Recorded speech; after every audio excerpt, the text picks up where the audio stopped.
Kalau aset negara punya Dewan Penasehat koruptor, teman-teman bisa bayangin dia mau ngasih nasihat apa coba? Dari sekian banyak tokoh, lah yang dipilih kok ya Thaksin ya toh? Kenapa bukan Churongchi yang masih hidup?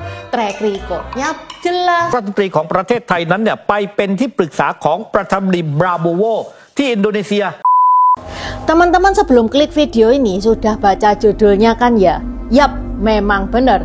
Thaksin Shinawatra resmi menjadi Dewan Penasehat Danantara Indonesia. Jadi Dewan Penasehat lembaga pengelola aset negara kita. Intan asli buat ngedenger berita ini kok bisa dari sekian banyak orang itu yang dipilih kenapa Thaksin? Track recordnya Thaksin ini di luar nalar loh, lebih nemen daripada track recordnya Patrick Kluivert yang jadi pelatihnya timnas Indonesia. Emang jadi Dewan Penasehat itu nggak dilihat track recordnya apa gimana? Siapa sih itu Thaksin Shinawatra? Apa itu Danantara Indonesia? Tajaha wajau Intan Fanning Leta Watak Bintau Dynasty Xiaoxi. New release kaos gambar baru Kuan Yi dioperasi Tabib Hwatuo, tabib nomor 1 zaman 3 negara. Kuan Yi ini agak lain ya. Biasanya orang kalau dioperasi itu berbaring loh. Dia malah main Weiqi. Weiqi itu salah satu caturnya China. Ini adalah salah satu kejadian epik yang ada di Samko. Seperti biasa, ada polo shirt, ada kaos oblong. Untuk kaos oblong ada 2 macam tipe, premium sama standar. Kalau teman-teman pengen tahu bedanya premium sama standar apa? Ini nih linknya. Di deskripsi juga sudah Intan taruh. Cuman 3 menit. Ditonton aja. Kaos yang Intan pakai ini warnanya warna mint ya, yang cuman ada di kaos premium. Selain Kuan Yi dioperasi, ada juga custom marga. Teman-teman bisa custom marga sesuai marga teman-teman sendiri. Untuk custom marga ada berbagai efek. Ada glow in the dark, ada efek rainbow kalau kena cahaya itu keluar hologramnya. Ada juga efek emas, emasnya emas berkilau ya. Kalau teman-teman nggak suka aneh-aneh, tanpa efek pun juga ada. Mau tulisan besar, tulisan kecil juga ada. Polo shirt pun juga ada. Mau kaos kayak sancai gini juga ada. Selain gambar Kuan Yi dioperasi oleh Tabib Hwatuo, ada juga yang Kuan Yi sendirian. Ada yang Kuan Yi bersama saudara angkatnya, Chang Fei dan Liu Bei. Ada juga Kuan Yi bersama 5 jenderal macan. Tokoh-tokoh Samko lengkap mulai dari Zhuge Liang, Zhao Zhelong, Dr. Hwatuo, Huang Chung, sampai antagonisnya Cao Cao dan Liu Bu juga ada. Tokoh non-Samko juga ada, mulai dari Hakim Pao, Kaisar Qin Shi Huang, Konfusius, dan Kerasakti. Kalau teman-teman kesusahan cari linknya bisa chat admin Tokped atau Shopee yang linknya ada di deskripsi. Open PO cuman sampai tanggal 6 April. Setelah close PO sudah nggak bisa pesen ya. Okay, let's start! Sebelum masuk ke Thaksinnya, Intan bahas dulu tentang Danantara Indonesia. Mungkin banyak dari teman-teman yang belum tahu tentang Danantara Indonesia. Danantara Indonesia ini adalah badan yang diluncurkan oleh Presiden Prabowo pada tanggal 24 Februari 2020.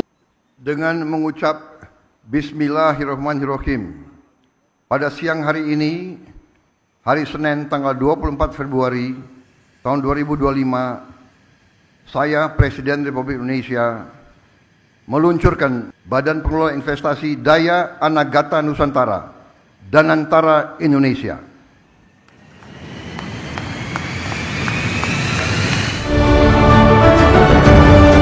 Danantara Indonesia ini ya, itu gampangannya aset-aset BUMN kayak BNI, BRI, Mandiri, Pertamina, Telkom, PLM dikumpulkan di satu aset, yaitu Danantara itu. Dari awal dibentuknya Danantara ini, total aset yang terkumpul jumlahnya sudah fantastis, 14.000 T guys. Ini jumlah yang sangat besar sampai mengalahkan fun-fun dari negara-negara maju. Ya memang tujuan Danantara Indonesia dibentuk itu untuk mengelola dan mengoptimalkan investasi aset negara supaya ekonomi Indonesia itu bisa menguat. Dari sini kita sudah bisa membayangkan kalau Danantara Indonesia itu adalah badan yang sangat penting karena mengelola aset negara kita. Lah kok Dewan Penasehatnya itu yang dipilih tokoh kontroversial Thaksin Shinawatra, yang mana ini ngebikin Intan itu syok banget. Sekarang siapa sih Thaksin Shinawatra? Jujur ya guys ya, sebenarnya Thaksin Shinawatra itu sudah lama ada di listnya Intan buat Intan bahas. Karena Thaksin Shinawatra ini meskipun dia orang Thailand, dia adalah etnis Tionghoa dari Guangdong, China. Tapi Thaksin Shinawatra ini itu tak pending dulu karena track recordnya ini lumayan bikin malu. Lah kok sekarang masuk jajaran penting pejabat Danantara Indonesia. Makanya sekarang ini tak bahas karena sudah Noel Indonesia. Teman-teman harus tahu sedikit-sedikit tentang Thaksin ini. Berawal dari kakek buyutnya Thaksin yaitu Seng Saiku, yang mana dia orang Hakka yang berasal dari Guangdong ya. Dia merantau di Thailand, di Siam di tahun 1860-an. Yang mana sang kakek buyut ini itu sukses lewat bisnis pajak pertanian. Ya awal-awal merintis sebagai seorang imigran ya kan, ya pasti nggak bawa apa-apa. Tapi yang ngebikin dia sukses ya si kakek buyut ini. Intan langsung lompat ke bokapnya Thaksin Shinawatra yaitu Loet Shinawatra, yang mana di tahun 1968 Loet ini sudah masuk ke dunia politik, tapi cuman sebentar, cuman sampai 1975 doang. Karena mereka sudah kaya nih ya, Loet ini kaya tuh ya, dia punya banyak bisnis kopi, bisnis bioskop, bisnis pompa bensin, sehingga pada saat Thaksin itu lahir, Thaksin sudah lahir di keluarga yang kaya raya. Bukan cuman kaya raya, keluarganya Shinawatra ini itu keluarga yang berpengaruh di Chiang Mai. Gila loh ini kakek buyut, kakek, Loet, Thaksin, anaknya Thaksin, ini jelas-jelas sudah kelihatan 5 generasi kaya terus guys. Thaksin menikah dengan Poncaman Damapong pada Juli 1976. Mereka memiliki 1 putra, Pantong Tai, serta 2 putri, Pintong Ta dan Pai Tong Tam. Karena memang dapurane Thaksin ini crazy rich ya guys ya. Sejak nikah, Thaksin itu sudah punya banyak bisnis sutra, bisnis bioskop, bisnis properti, terus gagal semua. Yang mana sampai Thaksin ini terlilit hutang 50 juta baht yang kalau dirupiahkan sekarang itu 24 M. Tapi Thaksin ini memang punya jiwa yang pantang menyerah. Pada tahun 1989 dia mendirikan bisnis telekomunikasi yaitu Sin Corporation, yang mana ini sukses besar. Dan anak perusahaannya AIS menjadi operator seluler terbesar di Thailand. Itu tadi gambaran sekilas tentang Thaksin. Sekarang kita masuk ke karir politiknya. Jadi pada tahun 1998 Thaksin ini ngebikin partai, yang mana partainya adalah Thai Rak Thai, TRT. Yang mana TRT ini jadi cikal bakalnya Partai Merah ya. Partai TRT menang. Karena Thai Rak Thai ini menang, otomatis Pak Thaksin diangkat menjadi Perdana Menteri. Jujur, pada saat menjadi Perdana Menteri, awal-awal kepemimpinannya itu bagus loh guys. Dia bisa mengurangi tingkat kemiskinan di Thailand itu sampai setengahnya, hanya dalam jangka waktu 4 tahun. Dia juga mengadakan pelayanan kesehatan murah, yang mana ini sangat diapresiasi sama masyarakat miskin. Mereka yang miskin, kena penyakit, nggak mampu berobat, bisa berobat dengan harga yang sangat terjangkau. Thaksin juga ngebikin program pemberantasan narkoba. Teman-teman bisa baca kan bibirnya Intan, soalnya Intan nggak bisa ngomong full ya, kena dolar kuning. Thaksin juga berhasil menurunkan tingkat korupsi di Thailand. Thaksin juga melakukan investasi besar-besaran di infrastruktur, segala macam infrastruktur, termasuk jalan raya, transportasi, bandara. Tapi guys ya, meskipun Thaksin itu infrastrukturnya besar-besaran kayak gitu, utangnya Thailand pada masa kepemimpinannya Thaksin itu menurun loh guys.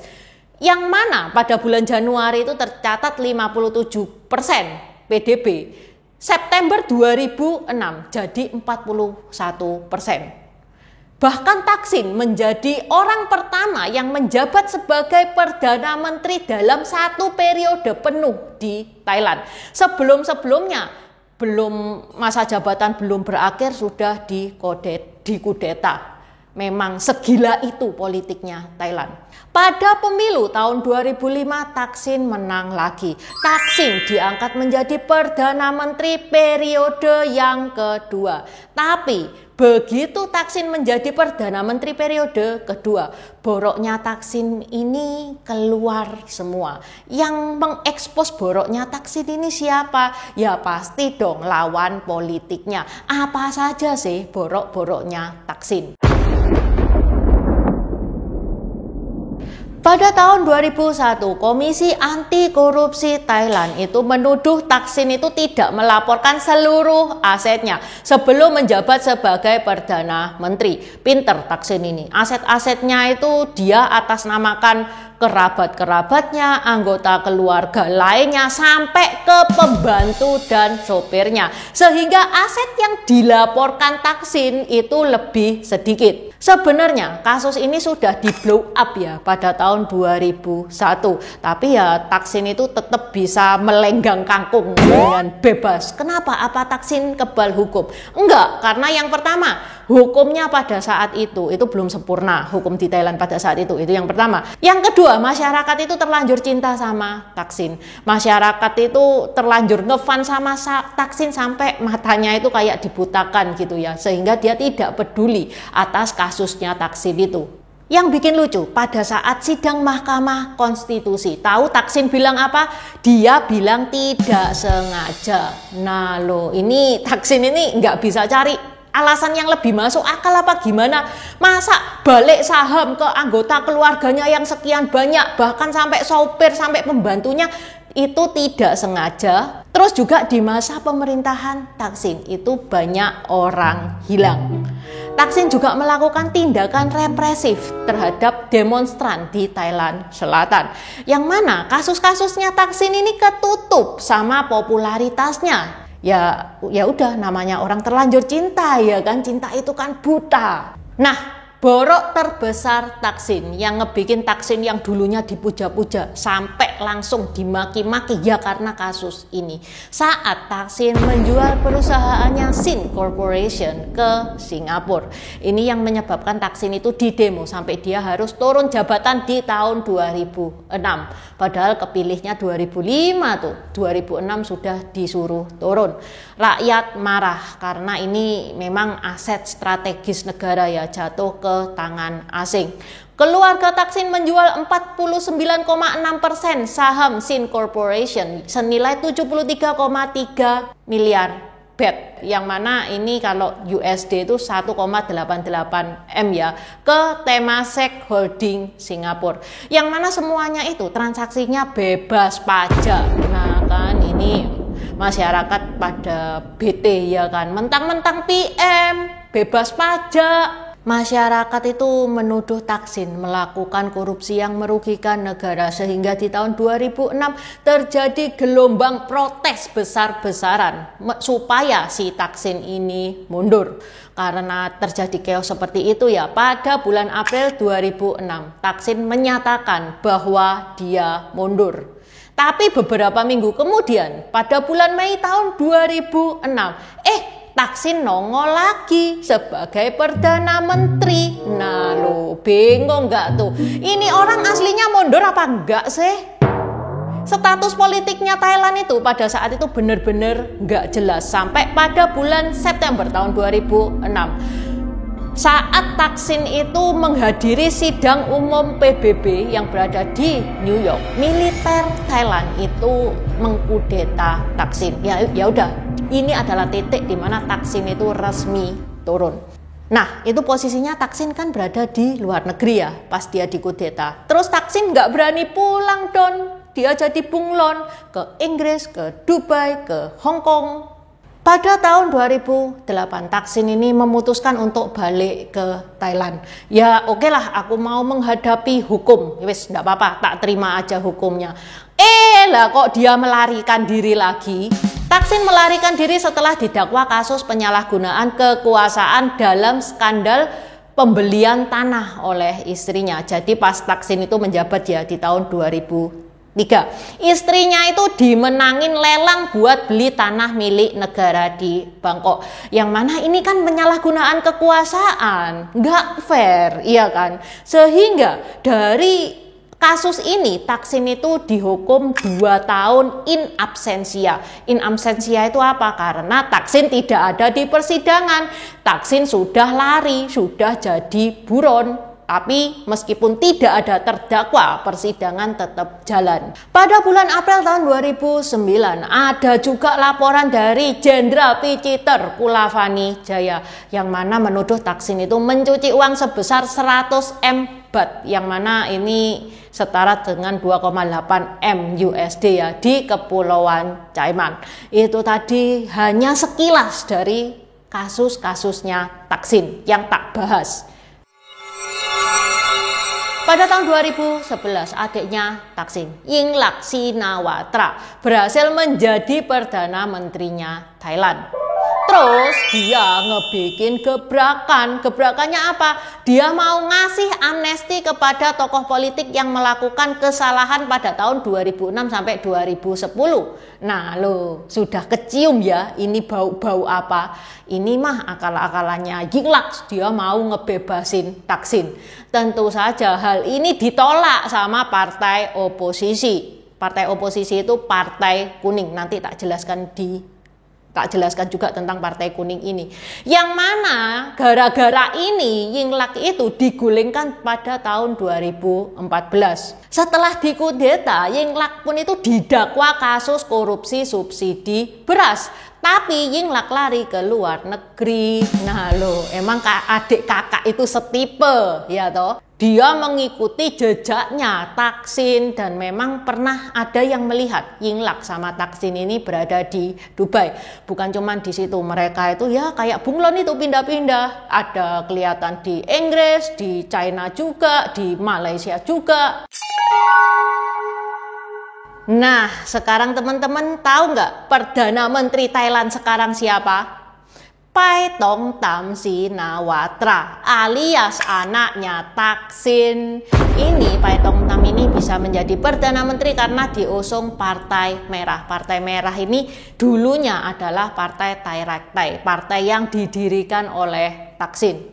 Aslinya guys ya, aslinya pada tahun 2023 Partai Merah itu menduduki posisi kedua ya, partai yang dipilih oleh rakyat. Yang pertama diduduki oleh Partai Oranye. Partai Oranye ini partai yang diusung anak-anak muda dan mendapatkan hati masyarakat. Partai Oranye ini karena anak-anak muda ini dinilai lebih demokratis, lebih lurus, lebih bersih dan benar-benar bisa dipercaya bisa membawa Thailand ke negara yang lebih baik. Tapi meskipun menang dengan suara terbanyak, tiba-tiba dengan manuver politik yang sedemikian rupa, seolah-olah Partai Orange ini tidak punya kekuatan apa-apa. Bahkan Perdana Menteri yang diusung oleh Partai Orange, Pita, itu tidak bisa menjadi Perdana Menteri. Aneh kan? Endingnya apa? Endingnya anaknya Thaksin yang jadi Perdana Menterinya Thailand. Yang lebih gila lagi sebenarnya Partai Orange itu mau loh berkoalisi sama Partai Merah. Karena Partai Orange dan Partai Merah itu sama, satu visi misi. Mereka itu mengusung demokrasi, mereka itu mengutamakan rakyat. Ngomongnya kayak gitu. Tapi Partai Merah itu enggak mau koalisi sama Partai Orange. Partai Merah malah bekerja sama dengan Partai Kuning, yang mana Partai Kuning itu partai militer, partai yang mengkudeta Thaksin, partai yang kepengin Thailand itu menjadi negara monarki, bukan demokratis. Kok kerja sama partai yang beda visi misi itu kayak gimana?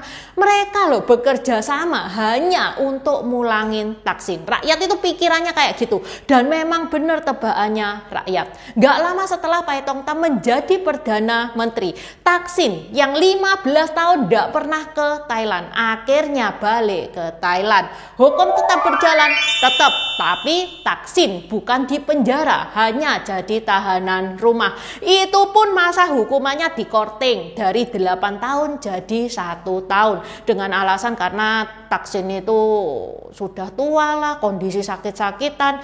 Tapi yo lumayan guys, 8 tahun jadi 1 tahun. Tambahan info ya guys ya. Tadi kan Intan bilang kalau Partai Merah itu partainya Thaksin, partai yang pro rakyat gitu kan ya. Thaksin itu dulunya dicintai rakyat, meskipun Thaksin itu lari jadi buronan gitu ya. Banyak loh masyarakat yang masih ngefans sama Thaksin itu banyak.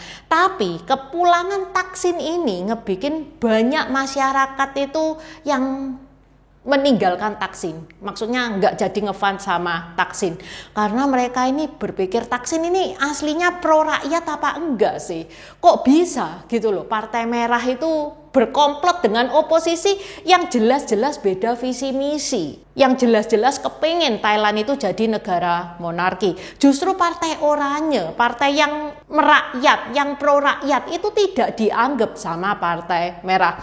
Gambarannya kayak gini, Partai Merah sama Partai Kuning itu musuh bebuyutan. Tapi begitu ada Partai Oranye, Partai Merah dan Partai Kuning ini bersatu untuk menghancurkan Partai Oranye. Gambarannya kayak gitu, sehingga banyak masyarakat yang mulai nggak respect sama Thaksin. ข่าวอึกระทึกครึกโครมว่าอดีตนายกรัฐมนตรีของประเทศไทยนั้นเนี่ยไปเป็นที่ปรึกษาของประธานาธิบดีบราโบโวที่อินโดนีเซียคนไทยบางคนนั้นออกมาชื่นชมนะพี่ต้อมแต่ดูเหมือนว่านักลงทุนนะฮะในอินโดนีเซียเขาไม่ได้ปลื้มแบบนั้นใช่ไหมครับพี่ต้อมครับใช่ประกาศผู้หุ้นตกปั๊บเมื่อวานนี้ครับก็คือเมื่อวานนี้ซึ่งก็คือวันที่ 24 มีนาคม 2568 Pada 7 Maret 2025 Thaksin diundang secara resmi oleh Presiden Prabowo ke Indonesia. Tapi Thaksin ini tidak dibolehi ya sama pemerintah Thailand karena alasannya nggak jelas. Ya memang nggak jelas, soalnya nggak ada yang tahu ini ngapain Thaksin ke Indonesia. Nggak lama kemudian terdengar kabar mengejutkan bahwa Thaksin itu terpilih menjadi salah satu Dewan Penasehat dan Antara Indonesia. Kalau aset negara punya Dewan Penasehat koruptor, teman-teman bisa bayangin dia mau ngasih nasihat apa coba? Indonesia kekurangan koruptor apa gimana? Dari sekian banyak tokoh, lah yang dipilih kok ya Thaksin ya toh. Kenapa bukan Churongchi yang masih hidup? Track recordnya jelas, dia itu pemberantas korupsi nomor 1 loh di internasional. Namanya sudah sangat harum, kok bukan dia yang dipilih? Ya udah, semoga beritanya Thaksin itu tidak setragis yang Intan omongkan. Siapa tahu loh ya Pak Prabowo itu bisa melihat sisi positifnya Thaksin, dan semoga Thaksin ini bisa membawa kemajuan bagi Indonesia. Oke, sampai di sini dulu bahasan Intan hari ini. Terima kasih udah nonton channel ini sampai habis. Dukung aku terus berkarya dengan klik subscribe dan bunyikan lonceng di bawah ya guys.